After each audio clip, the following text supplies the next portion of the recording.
Saturday. Happy Saturday. It's a beautiful Saturday. Thank you for joining us this evening on Caribbean Diaspora Vibes. I get to look across and look at the most amazing faces. I mean, the beauty, the hair. I love it. All this wonderful, beautiful melanin just shining, glistening with the Florida sun. I love it. Thank you, everyone. Thank you for joining us on Caribbean Diaspora Vibes. My name is Donna Morgan, and I am the president of Caribbean American Diaspora, president of Women of Culture Incorporated, real estate broker at Florida Summer Homes Realty, and life coach at Inner Vibes Consulting. And we get to co-host with Dr. Dabrio, who is looking fabulous today, as usual. Dr. Bev, how are you? Good afternoon to our viewers and listeners. Once again, welcome one, welcome all. And today we have something very powerful and interesting because we know our recent statistic shows that the mental health is tearing up our communities, and we need to be able to get ourselves intact as professionals, and we have to teach others so we can move forward and try to solve this problem, right? So save our souls. Yes, we do realize that mental health is just, I would say, is it out of control? It's on so many levels, and it's showing up really as people. And the thing is, children and adults are acting out or exhibiting what could be suppressed emotions, unchecked health, etc. We've got two amazing guests tonight to talk to us about mental health, as May is Mental Health Awareness. Before we go forward, let's big up just Happy Mother's Day coming up to all the moms, to those that are biological moms or who out of love or taking care of because people's children, aunties, sisters, whatever it is, godparents. Happy Mother's Day to you. We also have it's Teachers and Nurses Education Week or Appreciation Week. There's so much in May. So we just wanted to give that shout out real quick. So we're gonna introduce our two guests. You all know Beverly Dabrio, who is an infant mental health specialist. She's with Abilities Unlimited. And then we have Tajuana Rushin, who is a mental health counselor. So we're so excited to be able to partner with these educators, with these professionals that can come in and just give us a little bit of insight with their knowledge. And they do this for free, y'all. So this is definitely a partnership, a volunteer, a love of community, because to give up your Saturday, even if it's 30 minutes or an hour, to educate the community, that says a lot about the heart of these individuals. So we want to big them up too and thank them. So mental health, what are we doing wrong? Because things seems to be getting out of control. We're going to start with you, Beverly, and just give us however you want to start the session off. If you want to focus on children, because it really starts there, and then they just blow up to be, kids, to be adults with unchecked mental health issues. Okay, thank you for having me, Miss Donna. Dr. Bevon, thank you for having me on your platform this evening. I am going to mainly talk about infants' mental health. And so just to give you a working definition of what infant mental health is, infant mental health is children having the ability to be able to understand and manage their own emotions, also to understand others' emotions, children having a positive relationship with their family and their caregivers, and also children feeling free to explore the environment and to learn from experiences that the environment offers. So that's basically a working definition of what infant mental health is. Infant mental health is about prevention. And when we talk about mental health, we're talking about prevention. So mental health should always be viewed as a positive thing. It's not saying you're losing it or something is wrong with you. It's a positive thing. It's saying you take care of your mental health. Just the same way as we take care of our bodies, that is the same way we should take care of our mental health. So infant mental health is all about prevention. It focuses on protection, creating positive relationships, and those relationships include siblings, parent-child relationship, relationship with teachers, relationship with others in the community also. So so that's pretty much it. That's pretty much my definition of mental health, of infant mental health. So at this time, we're gonna ask Ms. Rushin to give us her definition and the clientele that she works in. Hello, my name is Tajuana Rushin. I'm a licensed mental health counselor, therapist, psychotherapist in the state of Florida. Mental health is basically the core of who we are, what goes on in our mind that makes us us. It imposes our behavior, our thought process, and what it means to be in total wellness, so the total body or the total man. When I think mental health, I think of how not only does it start as young as in infancy, but it goes through to adulthood. And if our adults don't know how to self-regulate, they can't teach our kids or their kids how to self-regulate. Hence is why we have an ongoing, from generation to generation, some massive problems as it relates to our mental health. I work with all ages. So I start at about 3 and I go through, and I have a variety of different certifications that allow me to touch in on different specialties as it relates to mental health.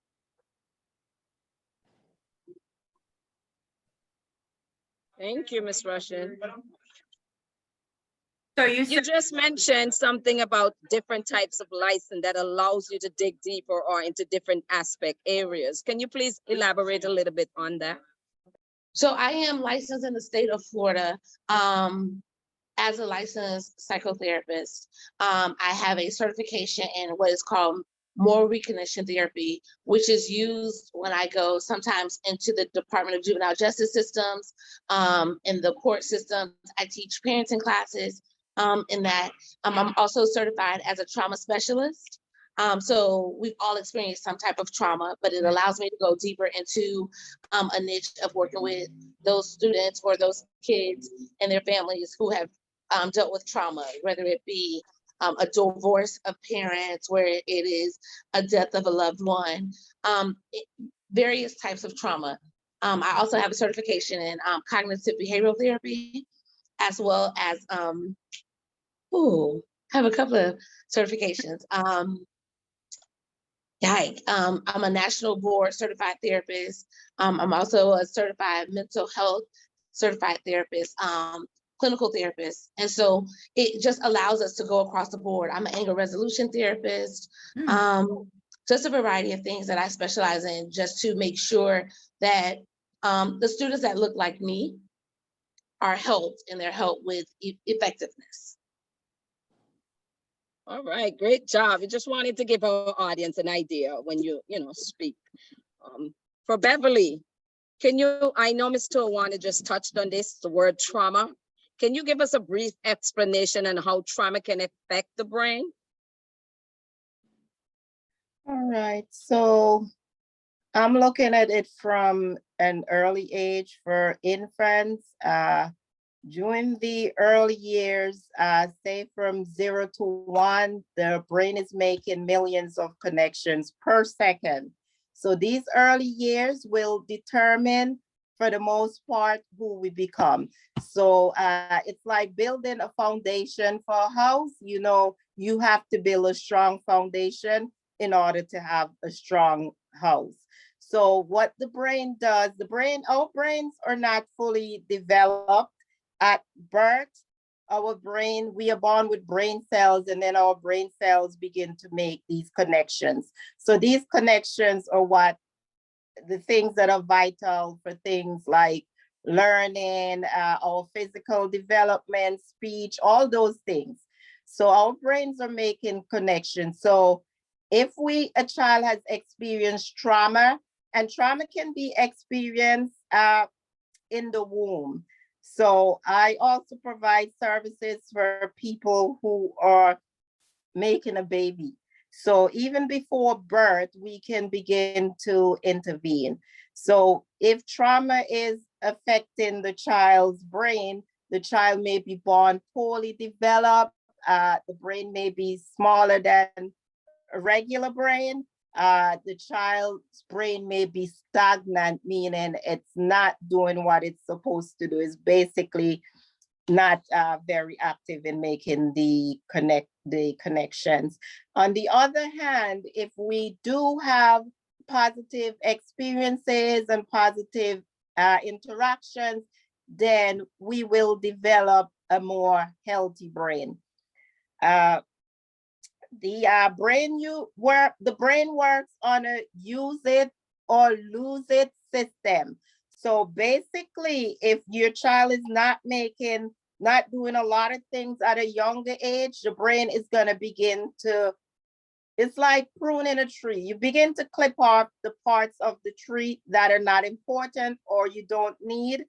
Well, that's what happens with the brain. If the child isn't having certain experiences, the brain is going to take care of itself, and it begins to clip those pieces saying, okay, this person doesn't need this. So this goes to the trash and that goes to the trash. So that's why it's very important to make those connections, to have healthy experiences and to avoid trauma, because trauma, including neglect, can be very detrimental to a child's brain.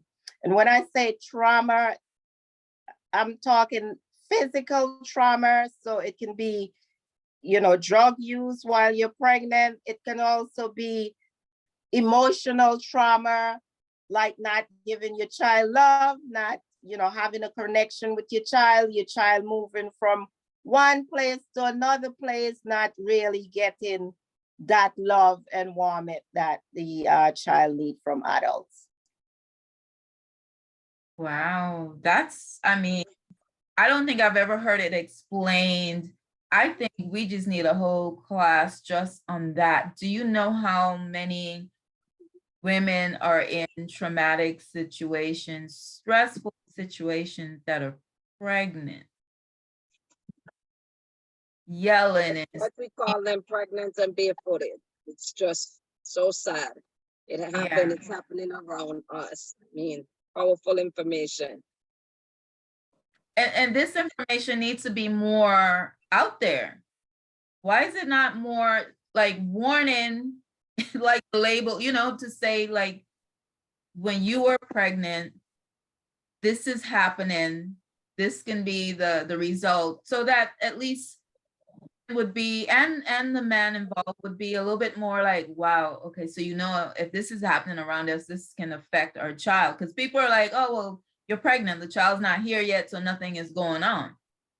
No, even simple things like stress is beginning to affect your child before your child is born. So, yeah. Wow. So what do you suggest then? Because so that child, so sometimes, when we see kids grow up to be XYZ in the dysfunction world, we could probably safely say sometimes that trauma started from in the womb. That was never resolved. Yes, sometimes it starts in the womb, but in addition to that, we can do things to correct it. So that's the main point. The main point is there are ways in which we can correct these things. So even if, you know, a parent made a mistake and you didn't take care of yourself in the best way, it's not all gone. There's a lot of things and a lot of ways we know how to approach this and to correct some of those things. Okay, continue.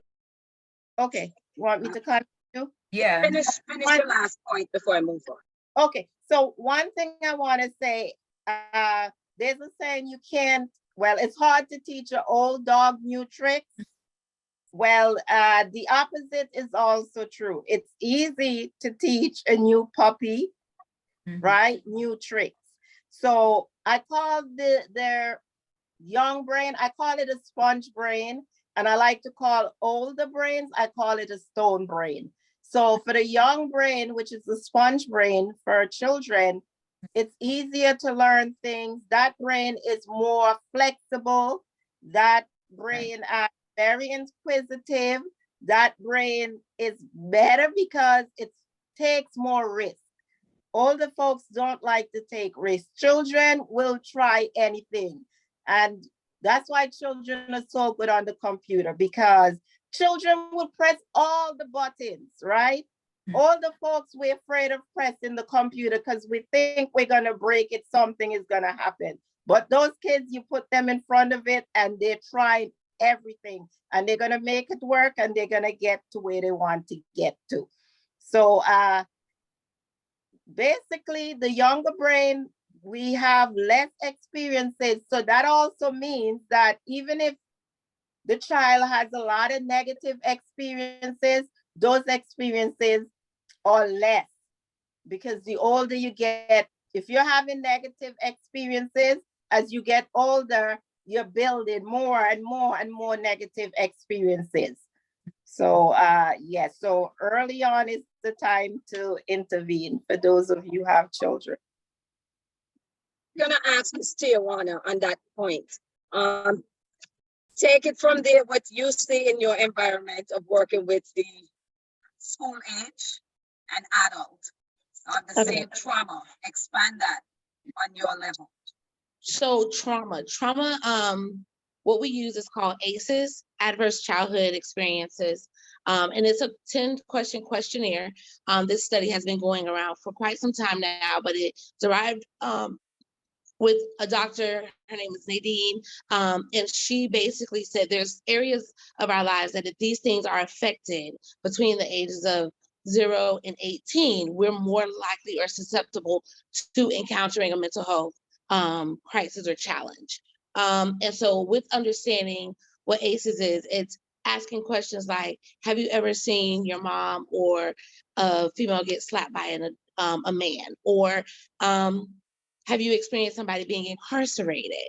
Have you had a loss? And it's asking various questions of that sort. So when we look at trauma, our brain doesn't stop developing until the age of 25, right? And so because our brain is developing from birth, from conception to 25, our brain is always, it can go back and forth, whether it's developing fully or it's not. And so we typically, when we're talking development as it relates, there are certain things that we learn in different stages as to how to trust versus non-trust. And so those things lead us into the behaviors that we may experience as it relates to the trauma that we're experiencing during our developmental stages, as well as once we get into school.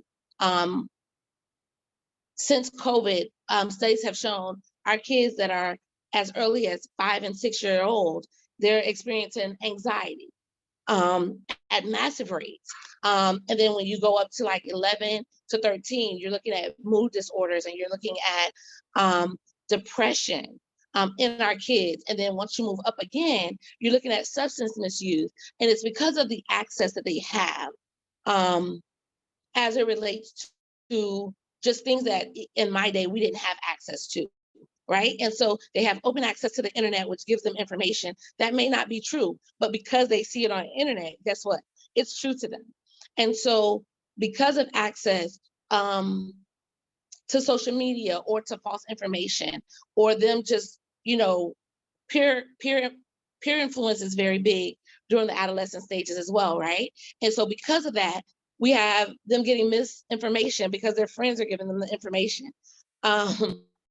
They've been here for 5 seconds, their friends have been here for 7 seconds, and now they trust everything that their friends say or everything that they see. And so all of those things cause an impact on the trauma that they receive. As she was stating, it can be physical, it can be emotional, it could be neglect. All of those things play into the role of trauma as it relates to our children and our young adults, and then going on into adulthood, because a lot of times we're not getting diagnosed. You ask, what can we do? We can take the stigma off of mental health services. And just like if I was experiencing some issues with my heart, none of you all would have an issue with me going to the cardiologist. As a matter of fact, you all would be like pushing me there, yes? If I was having issues with my blood sugar, you all will want me to regulate my blood sugar. So if I'm having issues with my emotional state, my mental well-being, you should be encouraging me to go to a therapist, a psychologist. But that's not what we're doing. We're making statements like, oh, you must be crazy or something like that. And I say, right, I might be crazy, but I'm crazy not to seek the help that I need so that I can get better. And so the more we talk about the ideas behind mental health, the more we normalize it so that we are not pushing these stigmas or these negative thoughts about getting the services that we need in our community. Donna, I don't know about you, but those ladies are just giving me the chills. You know, just the terminology that they're using. Simple things like Ms. Beverly gave her 2 analogies early, and Ms. Tajuana just made a powerful one when she said, you know, I must be crazy not to get the help I need. And I think that just took me off. And I think that it's just sad because people are saying that you're crazy, you know, but they're not saying that they're crazy not to get the help. Right. What do you lose? What do you lose not to seek help? If you don't need it, it's fine. But at least if someone is talking to you, loving you enough to tell you to take the next step, how can that hurt you? But like you said, the stigma that people associate with it, it's deeper than the cure. Can you imagine that? The stigma is cutting deeper than the cure, right? So we just ignore the cure. So we need to be able to take this up a notch higher. I know for a fact, how do you approach folks? I don't know who want to answer the question, because this month we want to make a difference this May. Wearing our green, just giving them the green flowers, doing something spectacular to tell someone it's time to do some mental check. It's time to check in on you. It's time to love on you in a different way that they don't see the crazy that you spoke about earlier. How can we tap into those? How can we tell our loved ones, our friends, our family, it's time, it is time. And I'm speaking it loud and clear. It is time. Because you worry about looking nice, you worry about your attire, but yet you're walking around eerie. Right. You know, we need to tap into those. We need help. So one of the things I love the way Tajuana mentioned how just that analogy of, okay, if your heart or something else is wrong, we're fine. But there's some stigma, and it's big in the Caribbean, it's big here in the US. I think all across that if someone is suffering with any challenges, when you touch mental health, then you're just like, bam, you're just stigmatized, and that is wrong. And I love the way, thank you for kind of like just letting us know that, yeah, if you feel a little off or a little uncontrollable, it's okay to seek help. One of the things I think that we, I'm privileged because I grew up with a Caribbean side and an American side, right? And so you hear it from both angles, especially us that are in the church, right? So we want to pray it away. We want, if you're dealing with some stuff that's going on in your head that may not be what quote unquote is normal, we want to pray it away, oh, it's a demon.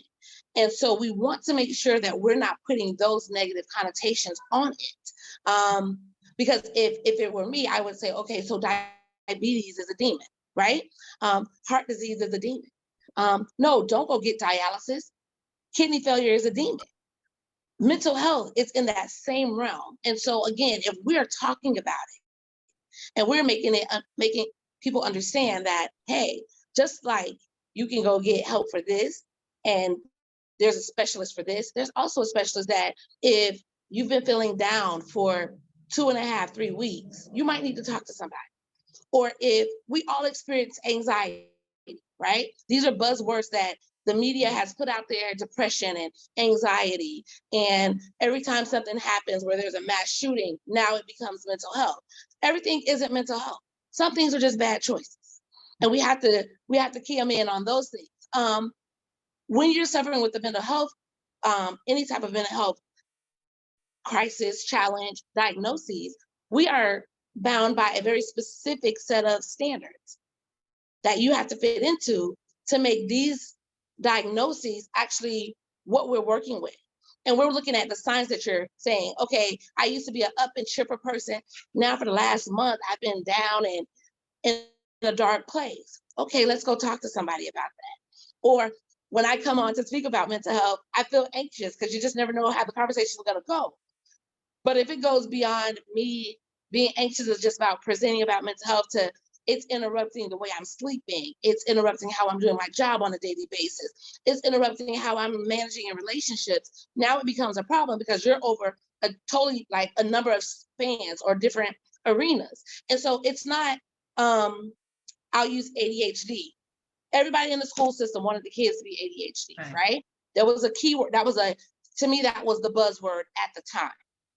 If your child didn't sit still in the seat, they were ADHD. Oh, if your child was disorderly and messing with other kids after they finished their work, they were ADHD. Not once did they think to say, well, maybe this child isn't being challenged enough, right? And so when we start looking at stuff like that, then you start saying, wait a minute, when I gave that child, he's in first grade, I gave him some second grade work, he sat and was able to do it. Now you test this child and you realize that, no, this child wasn't being disruptive in my class. He doesn't possess the characteristic of ADHD, he's gifted. And so we miss it a lot of times because we want to go by what we've heard and we want to go by what we think as opposed to what we know and what we can prove as it relates to the our DSM, which is a statistical manual that we use to diagnose as a guideline, right? And so that's just like if you walk into a doctor's office, they can't look at you and say, oh, you have renal failure.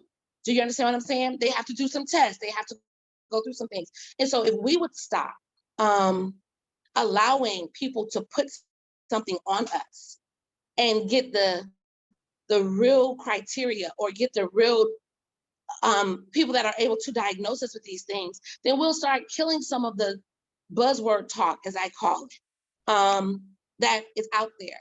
We typically hear so much in the media now because guess what is the buzzword? Mental health.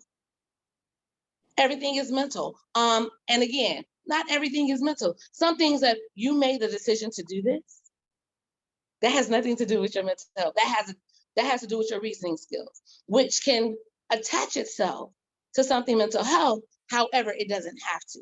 And so we have to just be mindful of like when we're talking, what we allow others to place on us as a means of giving us labels, giving us things that we then in turn feel like we have to live up to, because that's what's happening. All right, thank you so much. Bev, do you want to, you can give us some feedback on that, but can you please tell us some of those early signs as you go along into the next? So I'm a behavior analyst also, and I'm trained in trauma and all those other things. I usually work from a behavioral perspective, which means I don't really treat conditions, I treat behaviors. So whatever your child is struggling with, I address it directly, regardless of what diagnosis that your child has. And even if your child doesn't have a diagnosis, that is not a reason not to seek treatment. Treatment is for anyone who needs it for whatever condition you need it for. Tajuana spoke about some risk factors, and those are basically risk factors within the family, but they're also risk factors in regards to us as a society. So for example, one risk factor is putting kids in institutional care. So when a child has to be removed from the home, when we decide to put them in an institution versus in a home with another family, that is a big risk factor. Children who grow up in institutional care do not do well. They have a lot of issues. Also, we have a TV and social media addiction. And yes, I said addiction. It's an addiction. That's also impacting children's mental health. Other things in our society are like, let's say violence, right? Also the toxics within our community, right? The environment, like lead, issues like that. What about poverty? Poverty is a risk factor, right? Racism is a risk factor. Historical trauma, yes, trauma is passed on from one generation to another generation. Also, we have a risk factor of access, well, lack of access to healthcare, because a lot of people cannot, there are, alternative ways, right? But a lot of people do not have proper health care, and a lot of the health care do not cover services for mental health. So that is a risk factor. Even if you identify that something is going on, but you cannot get any assistance, you cannot get any treatment, that there's nothing much you can do. Obviously, you can reach out to someone, you can reach out to myself, through Donna, Tajuana, I'm sure will be able to give you some advice and guidance as to how to get help. But it's very difficult when your health insurance tell you, we don't pay for that type of therapy. So you have to, talk to someone, and try to get the help that you can, because a lot of these things are not like big, expensive things, things like consultation you can get to help your child. And, someone can give you little ideas, and guidance on helping your child, especially when they're young. So trauma, and Tajuana touched on this, trauma affects a lot of things, like relationships, she touched on trust issues. If you've been abused by an adult, you may not trust other adults, you may not trust what they're saying to you. Trauma can affect social communication, it affects your behavior, it affects academics, it affects your daily living skills, whether or not you're taking care of your body, it affects your physical health. So trauma can affect a lot of functioning, a lot of things that we do. But like Tajuana said, everything is not mental health, everything is not trauma. And the way I look at trauma, you've been through a traumatic event, okay, so let's try and take care of it. That's the way I view trauma. Not to say, okay, trauma happened, but to say trauma happened, let's talk about the trauma, then let's move on to doing things more functional and in a more productive way. So we've got to correct. So it's Tajuana. It's Tajuana, not, yeah. So it's okay. But you mentioned something, Beverly, historical trauma. That's something. So you're saying, so let's just narrow that down a little bit to African ancestry, slavery, trauma for 400 years. Do you think that that trauma is then passed on to this? So right now in this generation, how would you say like trauma is passed on genetically? Okay, so for example, we all know what happened during slavery. So when you just mentioned slavery, I get, I got all emotional, I got teary eyed just because you mentioned the word slavery. So that is trauma that I am feeling in my body. Trauma passed down from slavery is present in things that we say, and sometimes we don't even realize it. A lot of trauma from slavery is in the way in which we treat each other, like you're darker skin, you're not good enough. And we know that's what we learned during slavery. Some people say we learned it before slavery during colonialization. But to me, that's basically a form of slavery also. So basically, we learn we're not good enough. That's the way we treat each other. We treat the darker skinned ones worse. We use terminologies that were used during slavery, and those things are very disturbing. Also, the policies during slavery, a lot of the policies still linger on that were set up during slaveries. And yeah, but like I'm saying, I'm getting teary just thinking about slavery and what we've been through in slavery. And yeah, so Just in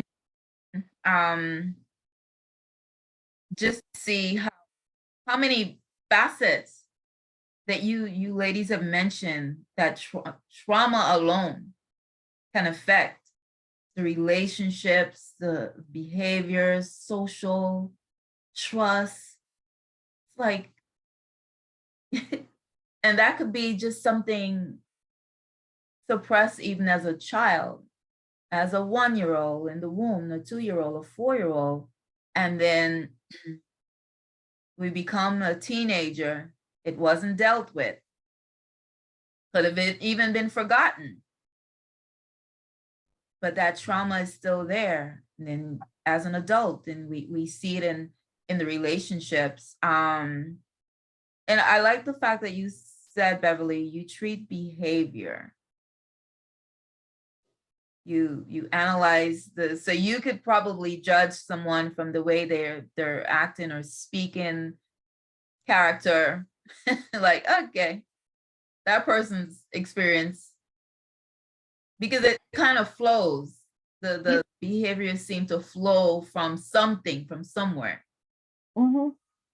But a lot of us have experienced trauma. None of us have not experienced some type of trauma. Right. Say trauma is in all of us, but it depends on many things, several things, like how long have you been experiencing the trauma, right? And then when did the trauma begin? Because trauma that happened, between 20 and 21 may not be hurting me so much, but imagine the trauma happened when I was 3 years old to 16 years old. That trauma, is gonna be greater. And also, like I said, how long you've been experiencing the trauma. And then also intervention. Did you get an opportunity to let it out? Did you get an opportunity to let it out? Did you get an opportunity? Because a lot of times we go through trauma, we think we are not worth it. We have done something wrong. And this society will tell us that we have done something wrong, or our parents have done something wrong. Sometimes it doesn't have anything to do with your parents. Sometimes it doesn't have anything to do with you. Trauma comes from so many situations, right? Like we've been through COVID. Some people say that they've been through trauma from COVID. So trauma can come from a pandemic. Trauma can come from so many places. So, and then goes the stigma too, why parents are sometimes afraid to reach out, because if we're always pointing fingers, it's the parent, is the parent, is the parent. Why is the parent going to reach out to me? If the parent just believe that they're going to be blamed for whatever is going on. And Tajuana spoke about, how people will go to get help if they have, like heart disease, or if they have one of those medical conditions. But in reality, when trauma is not treated, trauma can result in one of those same medical conditions. People who go through trauma are more likely to suffer from depression, diabetes, obesity, cancer, heart disease, alcoholism, suicide, stress, anxiety. So just not dealing with the trauma can also lead to those medical conditions. So maybe that's encouragement for someone, that the trauma can also lead to those things. So taking care of your trauma is actually taking care of your medical health also. I'm not a licensed counselor, behavioralist, but I am a life coach. And one thing that we do teach is releasing, it's gratitude, it's releasing unforgiveness, grudges, jealousy, envy, because we realize that these things that are stored in the body, in the cells, causes diseases. And, I hope that, since we mentioned the church community, I hope that that's something that can be brought up more, that it's, we know we look at the word sin as a physical, you did something, you stole something, things like that. But holding on to the trauma, not checking the trauma, holding on to the unforgiveness. And we know how Caribbean people and Caribbean American and on a whole can hold on to unforgiveness. They go to the grave without talking, without releasing that. And here in the US, in Black America, we see the high, it's number one. Our health is number, Black people are number one for the all these diseases. And a lot of times we just, like you said, need to kind of check on, on these unresolved emotions that's just been hoarded. We're hoarding in ourselves, we're hoarding in our bodies. So thank you for bringing that correlation to just say, yes, it can make you sick. Even if you're not going, you're not going to go shoot up somewhere on that level, but you're bringing sickness to your body. So, I believe that we need to get that information out. Thank you for bringing it up on such detailed levels of unchecked trauma can, the demise. Dr. Beth? Miss Donna, one of the things I often tell when you talk forgiveness, forgiveness is more for you than it is the other person. Hey. And when we hold on to unforgiveness, we're allowing that stuff to fester within ourselves. That person has gone on with their life, they've done their thing. And so if we're not willing or able to forgive, we do cause these medical conditions because our body keeps score. Our body remembers how this person made us feel when this happened. So forgiveness is more for you than it is for the other person. And also in forgiving the other person, one of the things I teach is that you also have to forgive yourself.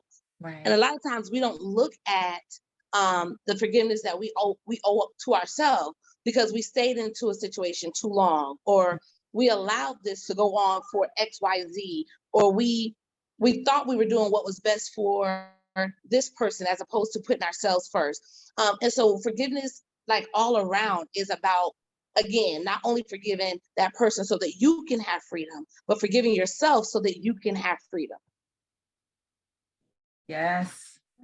But So if I may, I would like to just give some of the early warning signs that your child may have a mental challenge or mental issue. So okay. being fussy. So a fussy baby, that's a warning sign. Your child having sensory challenges, that means your child is not able to tolerate certain textures. So your child may not be able to tolerate jello or lotion when you're trying to cream their skin, those things. Your child is difficult to calm down, no matter how much you're rocking them, singing, playing, the child just cries all the time. The child has little interest in you and also little interest in other people, because children usually have interest at least in other children.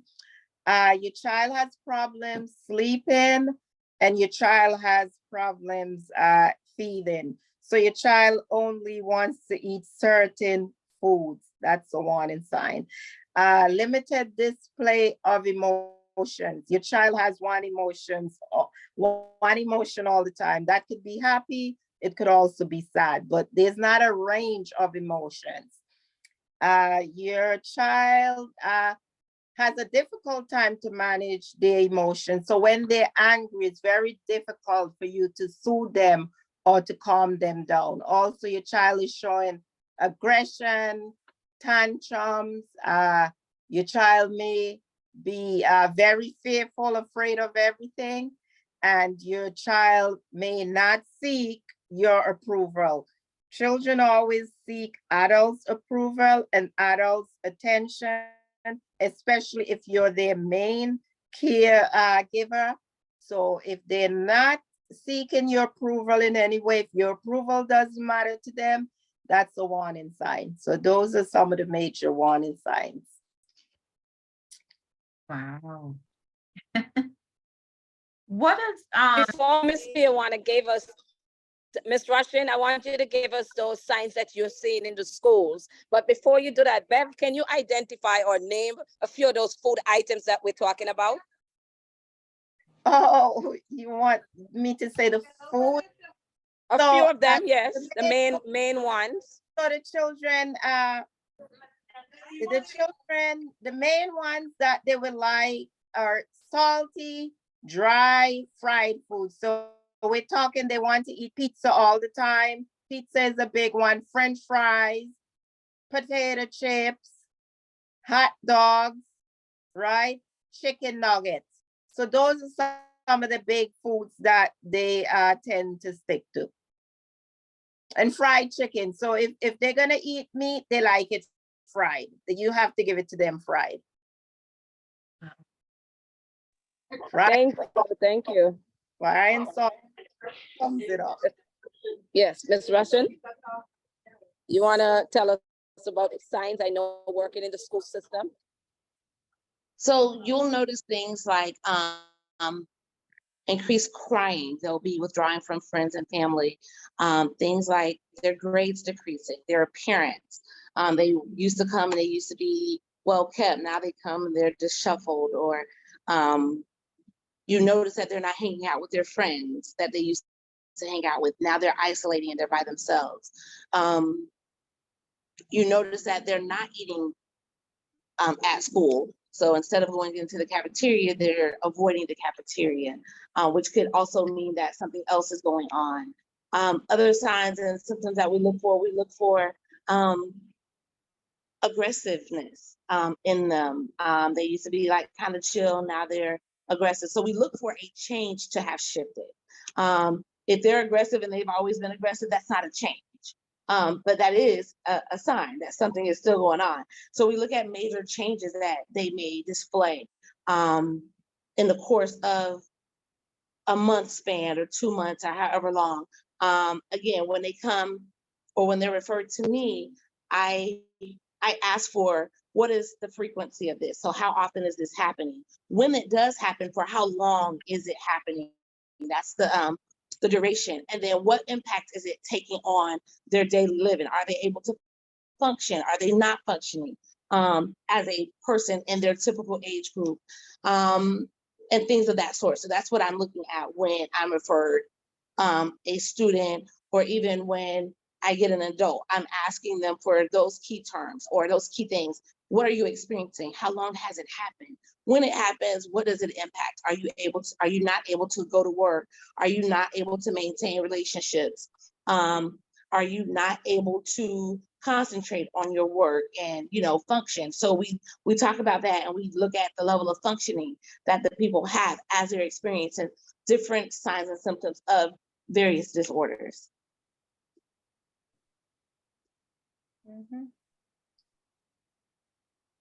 Thank you, ladies. I know it's coming down to the wire, the end of the hour. So we're gonna ask, I don't know, Mr. Jaluzan, anyone wants to ask any questions specific to our speakers, our guests here this evening? Please let us know.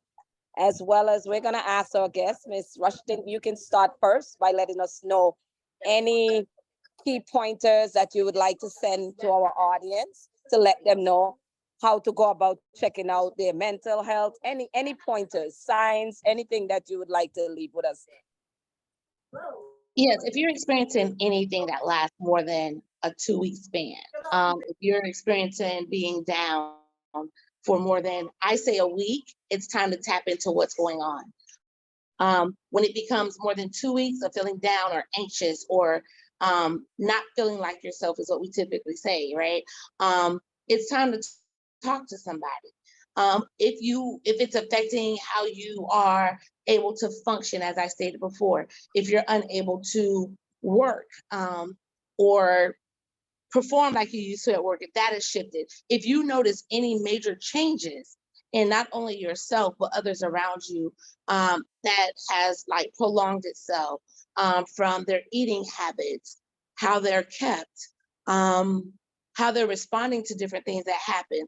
This usually happened, this has happened before, it didn't bother this person then, but now it has made them blow up, and those things. So we typically say that if they are self-medicating, meaning now all of a sudden they're drinking a lot, or they are taking substances and things of that sort, that can always indicate that something is going on beyond just the norm of everyday life. In our younger kids, if they are doing the excessive crying or the tantruming, in the school system, they're not concentrating on their work. They're unable to move from point A to point B and transition. That's always an indication that something is going on. If they are avoiding different tasks, is also a means of being concerned that something is going on. So when we think about it, we just look for like basic changes that are extended beyond, for me, a week's time. Then we need to start like at least paying attention and noticing what's going on.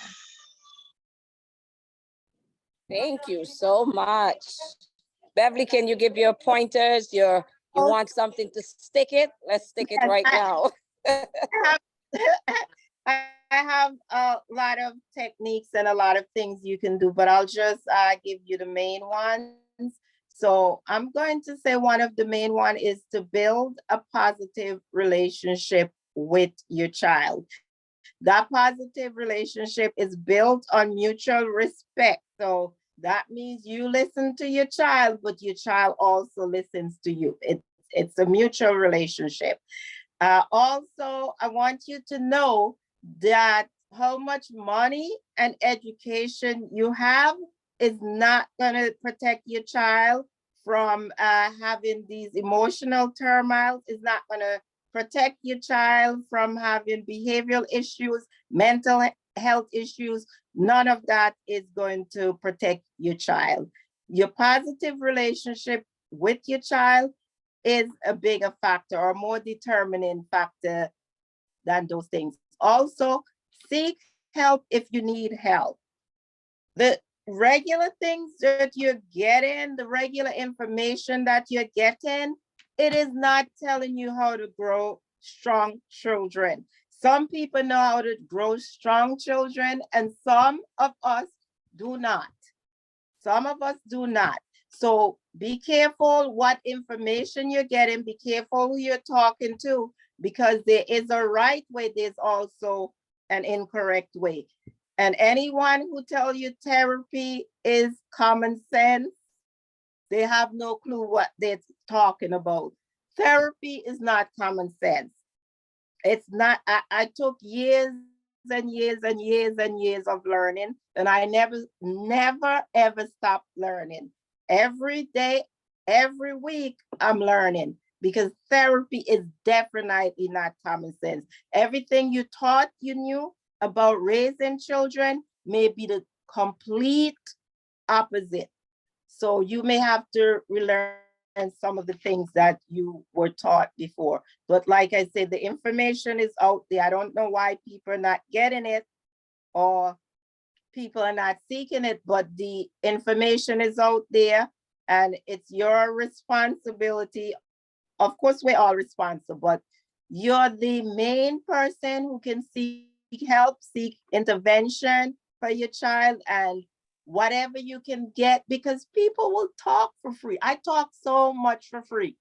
I think that's why some people are friends with me, because they just want to get the free information. But I talk so much for free. So people will tell you these things for free, because ultimately the children belong to all of us. The community belongs to all of us. And I want to see your children succeed. Well, on that note, Bev, Donna, I'm gonna ask you to finish, but Bev, on that note, you said people talk to you for free. I guess she's sending words to me, because I am one of those who are picking brain all the time. I go into my arena at work, and I'm big up counselor, and I'm big up all the time. I'm just keep inspiring my parents and my students. And I'm learning, like having friends like Miss Rushin, having Beverly in my corner, that, sometimes we talk 20 hours. People want to know about what? About these things that are so vital, Right. these things that are around us. It's next to us. We can't pass and live and just keep closing our eyes. We have to find a way that we can tap into people and touch this. And at this time, I want to send a big, big, big up shout out to my nephew, Mutsai Dabrio Martinez, who's graduating tomorrow, his first one on the road. And in following into his mother's footsteps as being a counselor, he's going to hopefully change the lives of young men. So big up to my nephew. He know where it is. I love it. I'll let you. We're gonna definitely wrap up and have you ladies say if you do accept private.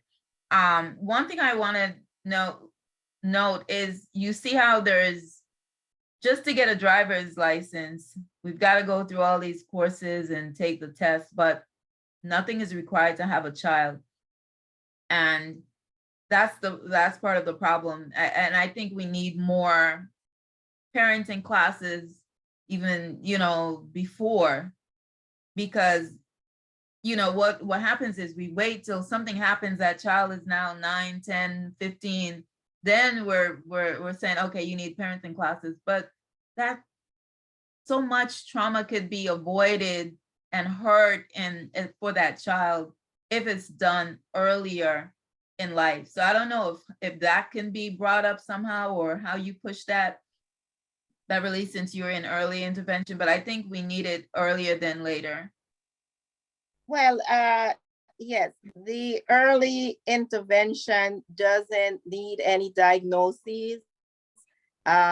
Basically, the things that we're doing is things that any child can benefit from. So a lot of the interventions are just developmental things, like how the child is doing certain things. Basically, developmental things are what we're handling when these things when in early intervention. When it comes to getting help for your child, I want to tell you something, and it's very important, so listen very carefully. The easy way, the free way, the easy way, the way that people are gonna offer you is not the best way, okay? It's not the best way. Sometimes you have to put in the work. You have to take the path less traveled. We know that, right? We always say take the road less traveled. So sometimes we have to go that way. Sometimes the easy way is not worth it. And there's no point in getting help if it's not helping you. So basically, that's the message I want to leave with you. How do we find Okay, Miss Beverly? Someone I wants to think Miss book a Tajuana consult. wanted to add to that. Okay. Miss Tajuana, did you want to add to that? Yes, when we're looking at mental health, if you are experiencing a crisis, there are some key factors or some resources that you can get some services immediately. We have a crisis hotline where you can call or text 988 from your cell phone, and it will get you, that's a national number. And so you can dial 988 from anywhere, and they'll get someone in your area to be able to at least be on the line with you to give you some crisis intervention. They also have a helpline, and it's 62640 that you can tap into to also get services. And you can find this information if you go to our NAMI website. If you're in the Florida or Orlando area, we have 211, which is a system that gives some mobile support. And then if all else fails, you dial 911 and you tell them you're experiencing someone with a mental health crisis and you need an officer that has been trained to deal with mental health issues. And so those are some resources that we do have in the Orlando, Florida area. As it relates to services that we provide, I do what is called community-based counseling, and I do telehealth. And we accept a plethora of insurances, but I am one of those ones. If I can help and you don't have insurance, I would rather get you the help than not get it and save a life than it is about money sometimes. In our field, we don't make millions of dollars, but to get the help out there, especially for our very own, is more important sometimes than not. Yeah. Appreciate So on that note, can you just give your information? Counseling Without Walls. Yes, so I have a private practice, Therapy Without Walls Renewed, LLC. And my phone number to the office, it comes directly to me though, is 407-929-9019. And I'm willing to do consultations with you if you need the assistance. I also have a plethora of resources. And if I don't target things, I'm able to get you to resources that can assist in that manner. Again, my company is Therapy Without Walls Renewed, LLC, and the phone number is 407-929-9019. You have a website? Thank you so much. And Beverly? Yes, it's Therapy Without Walls Renewed, LLC.com. Okay, Therapy Without Walls Renewed LLC.com. Okay, so we'll find the link and drop it on the recording. Okay. Thank you so much. Beverly? Beverly, Abilities Unlimited. Yes, so my agency is Unlimited. We are located in Orlando, Florida. My phone information is 407-276-1808. You can reach me on email at Dabrio, THEDABRIO @yahoo.com. And my website is abilitiesunlimitedtherapy.com. Give me a call. We do consultation, parent training, one-on-one therapy. And like I said, I'll answer your question for free, but don't let anyone know that. So You can always call and ask me a question. And that was Abilities Unlimited Therapies or P? Therapy with a Y Therapy. or S. Okay. .com. Okay, we'll drop that also. Wonderful, wonderful information. We are so proud to have you ladies on and to just give us such plethora of information. And you know, we do have a Caribbean Diaspora Diaspora Mobile Health Clinic coming up June 3rd. We are focusing on like screenings for high pressure, diabetes, etc. Did not think about mental health. I'm not even sure how that would work or if that on a mobile, any questionnaire. So we'll talk about that after or coming soon. Is that, see how we forget about that piece of it too, that key portion. So again, thank you, ladies. You know, thank you guys for hanging in there with us and watching this information. The great thing is this is saved, it's recorded on Facebook, so you can go back to it over and over and over to get any tips, because somebody is going to be able to listen to this, rewatch it, and get some tips for their families and their household to be different about being around a pregnant woman, or if the woman is pregnant, understanding how the environment is impacting the future of her child. So God bless you ladies for giving us these tips. Dr. Bhavana, I'll let you end with the last words.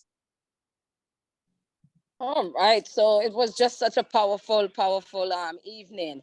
You know, we started out big, we dwindled here and there, but every time we come on, we always just blessed. We're so blessed to have you guys because the information is so powerful that it just I go back weeks after weeks, I'm monitoring the response and what people are saying. And it's really, really good, the things that we're doing, you know, that we're letting people know that there is help around the corner. And for us who, even though we can't provide that help, we can refer them out to someone else. We can be that voice of reason and that voice of support that says, I will go with you. I will go with you. And not to be scared, to hold someone by the hand and take them for counseling, whether it's a male or female. I know oftentimes we say we need to support the men more because they don't feel like the doctor is where they need to be or they need to check in. But it's good to have the women in their lives, whether you know, this week, next weekend, we're celebrating Mother's Day. And Donna started with giving the big up and the shout out to all the moms and grandmoms and godmothers and just sister friends and all those good stuff, because it's good vibes. It's good vibe. It's positive things that we are doing to educate and inform our audience, our people. If you just reach out and touch someone. And that's what we're asking each and every one to do this month of May, is to reach out and touch someone. Tell them you love them. Share some wisdom. Tell them a word or give them a phone number that you know that they need that help. Okay, because it means a lot. Some people grew up not seeing love and embracement. Right. And that too can affect them. Some people never saw, you know, that charismatic feeling or behavior. So to give it, to show them, you know, that it's out there. You don't have to be a family member to share love and compassion and true meaning of compassion. We need to exercise that more often. I thank you ladies so much for blessing us this evening. And the mental health, I hope that we can see those numbers reduce within the school system that we work and within our communities, because it is time for change. Not each and every time after an incident, we hear the statement, oh, that person had some issue. That child was experiencing some help, but yet you sat around 60, 70, 100 teachers and no one stepped aside to show some grace. Remember, God first had grace on us, okay? And instead of just saying that child is rude, or like Ms. Tajuana said earlier, ADHD, go sit down. Let's help that person, please. Let's do something different. Thank you. Yes. Thank you, everyone. And until next time, God bless. Mother's Day. One love from Caribbean Diaspora Lady, Happy Vibes. Mother's Day, and I know we Happy have a Mother's thought in Day. All right, God bless everyone.